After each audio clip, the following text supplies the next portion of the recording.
আমার বাড়ির ছাদে কুমড়ো গাছে কি সুন্দর একটা বড় কুমড়ো হয়েছে। এটাকে আমি এখন কাটবো, কেটে তারপর রান্না করে দেখাবো। কুমড়োর রেসিপি দেখো কি সুন্দর বড় একটা কুমড়ো হয়েছে। এটাকে আমি এখন কাটার চেষ্টা করছি, কিন্তু কিভাবে কাটবো বুঝতেই পারছি না। তো দেখো কি করছি, ঘুরিয়ে ঘুরিয়ে দেখছি। এবার দাও নিয়েছি হাতে একটা, এবার দাও দিয়ে প্রথমে কুচিয়ে কাটার চেষ্টা করলাম, হলো না। এবার রেখে ধুমধাম দুটো কোপ দিলাম, কি সুন্দর কেটে গেল দেখো।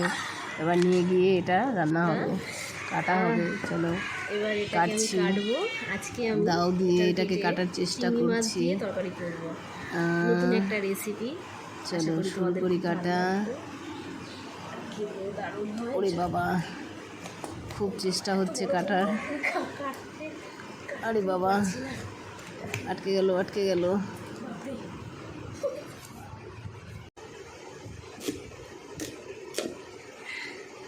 দেখো বন্ধুরা কি সুন্দর কুমড়োটা।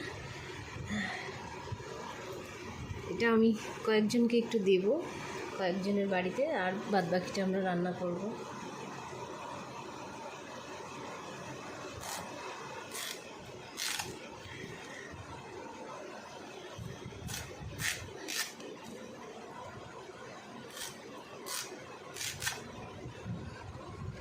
এগুলো সব বিক্রি হবে, আর এটা আমরা দুদিন রান্না করবো। একদিন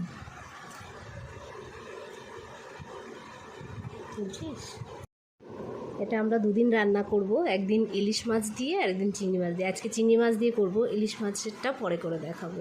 দারুণ হয়, একদম নতুন রেসিপি, খুব সুন্দর হয়।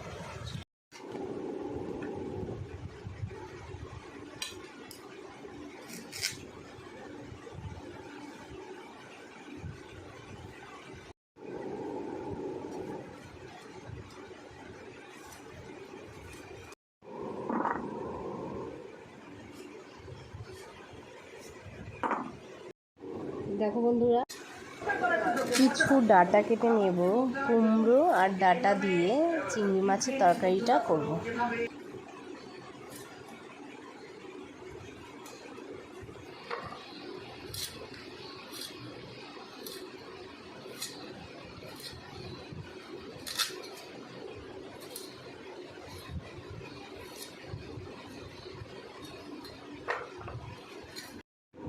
দেখো ডাটা আর কুমড়ো ঠিক এইভাবে কেটে নেব।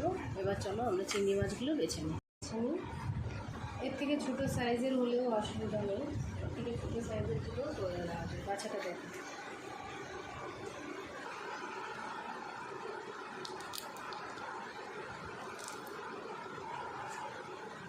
মাথাগুলো আমি রেখে দিই, ওটাও খুব সুন্দর লাগে। বাটা করি আমি পেঁয়াজ দিয়ে, তারপরে রসুন দিয়ে, শুকনো লঙ্কা দিয়ে, খুব দেখো এইভাবে বেছে নেবো চিংড়ি মাছগুলো বেশ করে।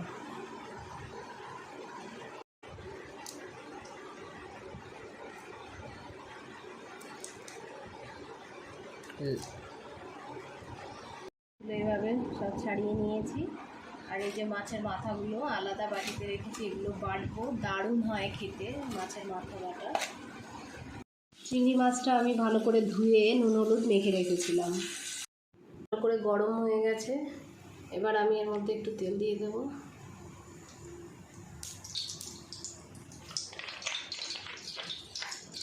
তেলটা খুব ভালো করে গরম হয়ে গেছে। এবার আমি দিয়ে দেব চিংড়ি মাছ। চিংড়ি মাছটা হালকা করে একটু ভেজে নেব।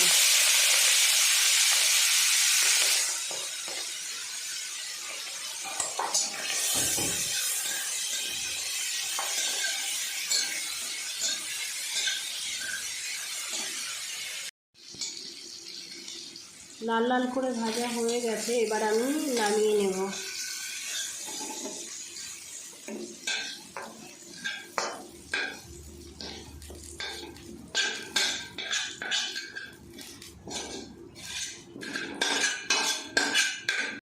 এর মধ্যেই আমি আরেকটু তেল দিয়ে দেব।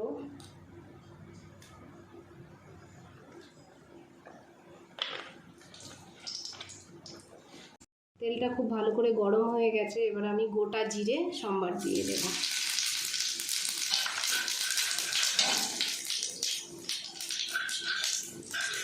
এর মধ্যে দিয়ে দেবো কতগুলো কাঁচা লঙ্কা ছেড়ে। কাঁচা লঙ্কা দিয়ে এটা আমি কুমড়ো আর ডাঁটাগুলো ধোয়া ছিল ওগুলো দিয়ে দেবো।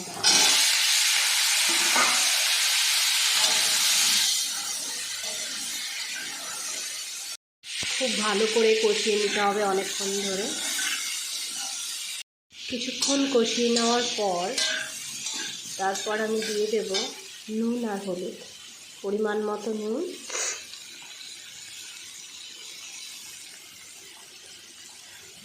আর দিয়ে দেব 1 চামচ হলুদ,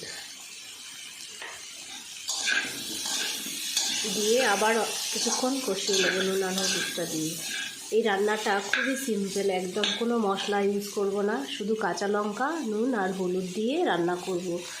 এত টেস্টি হয় খেতে, করে খেয়ে দেখলে বুঝতে পারবে যে কি দারুণ হয় টেস্টি। কোনো মশলা ইউজ করতে হয় না, শুধু গোটা জিরে সম্বার কাঁচা লঙ্কা নুন আর হলুদ ভালো করে কষিয়ে তারপর জল দিয়ে দেবো। খুব ভালো করে কষানো হয়ে গেছে, এবার আমি জল দিয়ে দেব।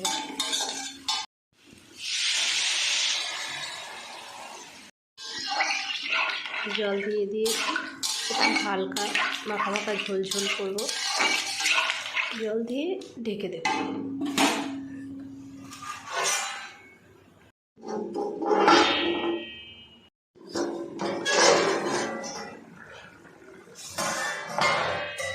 দেখুন বন্ধুরা, এইভাবে ফুটে উঠলে, জলটা যখন টকবক করে ফুটবে তখন আমরা ভেজে রাখা চিংড়ি মাছগুলো দিয়ে দেব।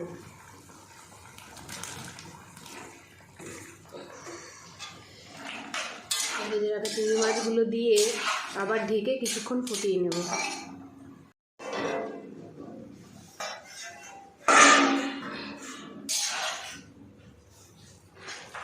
দেখো বন্ধুরা, আমার তরকারিটা একদম হয়ে গেছে, রেডি। কি সুন্দর গলে গেছে, দেখো। দেখো বন্ধুরা, হয়ে গেছে, এবার আমি নামিয়ে নেব। এটা তোমরা চাইলে আলু দিয়েও করতে পারো, কিন্তু আলু ছাড়াও এটা খুব সুন্দর হয়, খুব ভালো হয় খেতে।